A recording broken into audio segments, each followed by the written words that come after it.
আসসালামু আলাইকুম। তো এখানে দেখতে পাচ্ছেন সৌদিতে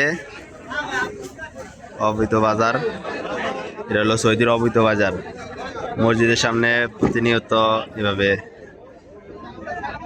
বাজার বসে। দেখেন এখানে সবজি টবজি যা আছে সব কিছুই পাওয়া যায় এখানে, সবজি থেকে ধরে সব কিছুই। এই যে দেখুন একজন গাড়িতে আলু পেঁয়াজ নিচ্ছে। আর এটা হলো আমির আহমদ মসজিদ, মক্কা আল রুসাইফা আমির আহমদ মসজিদ। এটা এই মসজিদের সামনেই এখানে দেখুন। আর বাড়িগুলো দেখুন পাহাড়ের উপরে উপরে উপরে উপরে বাড়ি। এখানে একটা নতুন বাড়ি হচ্ছে আবার। আর এর নিচেই হলো অবৈধ বাজার। এটা বৈধ না, বাজারটা সম্পূর্ণই অবৈধ।